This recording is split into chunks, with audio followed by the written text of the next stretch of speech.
The Newsday continues here in One News Now. I'm Diego Castro. Prosecutors from the Justice Department have summoned suspended Congressman Arnie Teves.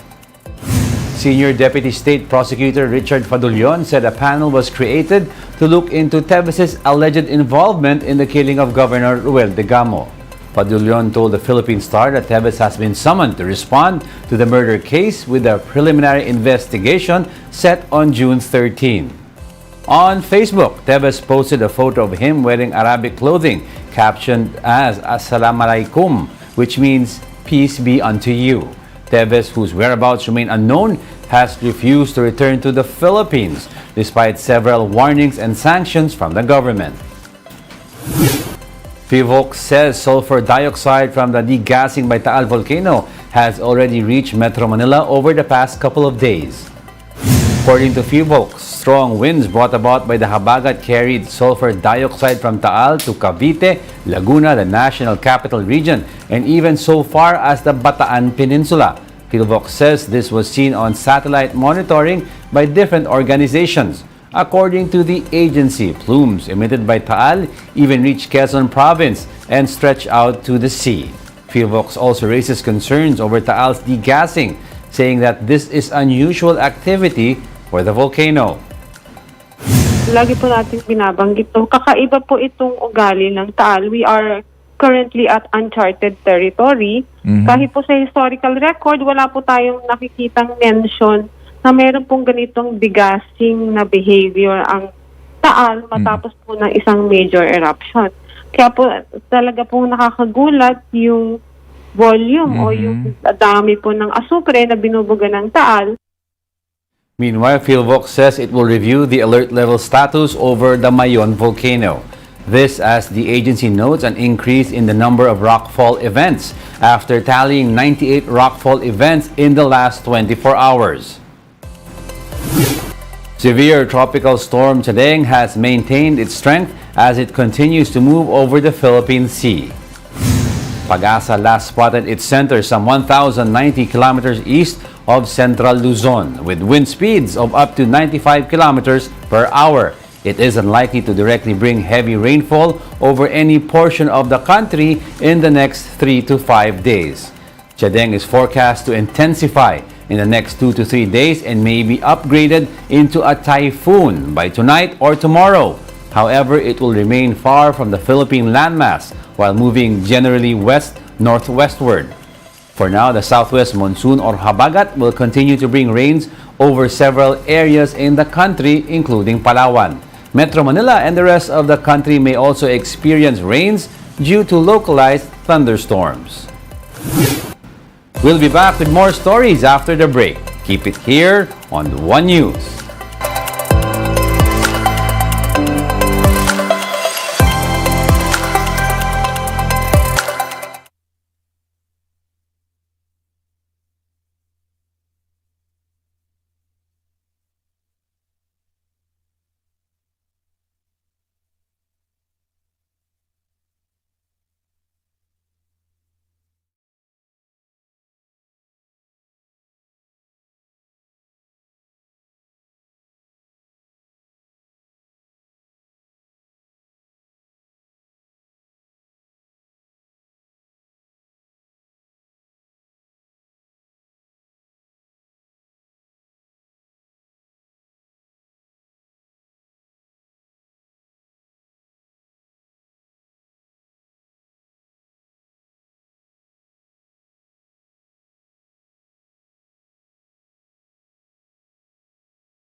You're still watching One News Now. I'm Diego Castro. The Philippine Coast Guard clarifies that navigational buoys in the Balagtas and Julian Felipe reefs are still in their original positions, following reports that these markers have been removed. The PCG was able to confirm this after it conducted a maritime domain awareness flight in Palawan. A previous report says 2 of the 10 buoys placed by the Coast Guard were allegedly taken from their original positions by Chinese fishermen. But the PCG says there is no basis for this report. Spokesperson Jay Tariela notes that the buoys have GPS trackers and are all accounted for. 8 of them are regularly monitored, save for the 2 in Balagtas and Julian Felipe, since there is no command post in that area. Tariela also says that there are procedures that will be followed should any of the buoys go missing or be stolen. The moment na mabunot siya sa kanyang location, yung GPS locator na nandito sa mga buya na to, we would know, no? Mamomonitor natin na halimbawa tinangay siya ng alon or may kumuha sa kanya. Hindi naman tayo dumidiretso sa sa China Coast Guard, no? We are communicating our concern to the National Task Force West Philippine Sea and also to the Department of Foreign Affairs. Cagayan de Oro Representative Rufus Rodriguez seeks the creation of a Center for West Philippine Sea Studies. Under House Bill 7824, the think tank will be attached to the Foreign Affairs Department to be headed by an Assistant Secretary. Rodriguez said it will propose measures on how to defend our claims and ways to develop the area and its natural resources. He said this is important as the country's relations with China start to plunge, with both sides pressing their conflicting claims. If approved, the Center for West Philippine Sea Studies will be given 50 million pesos funding from the national budget. After iconic trio Tito, Vic, and Joey announced their big move to TV5, Joey De Leon revealed that tape management wanted them to get rid of some of their co-hosts, prompting them to part ways with the production company. In an interview with One News's The Big Story, De Leon says Raisa May Dizon, Ryan Agoncillo, Paulo Ballesteros, and even Maine Mendoza were among the hosts that Tape Incorporated was planning to let go of. De Leon claims that this was one of the reasons that led to a mass resignation of hosts and production staffers of Eat Bulaga.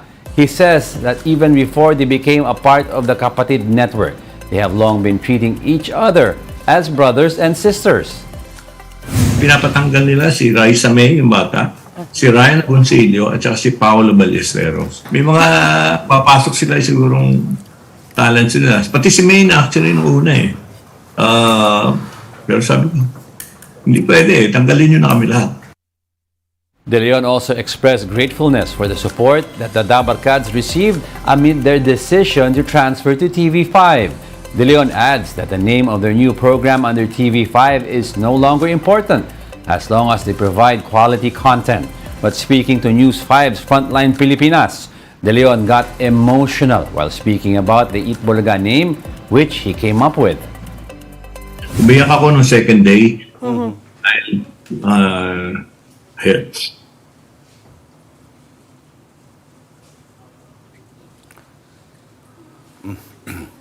Sorry. Natutuwa to. Iyakin talaga ako eh. Nagulat nga kami. Sabi ko nga kay Tito, ano ba to? Kung kailan tayo tumanda, doon tayo pinag-usapan. Kaya sabi ko, to, ayos din to. Ito, tayo na ang pinakamagandang halimbawa ngayon na may mga pinagkakadandaan. Kaya ako naiiyak, Julius Cyril. Kasi ako yung nakaisip ng title eh. Opo. Ngayon ko pag-iayabang. Pero hindi ako kumibo. Sabi ko, sige.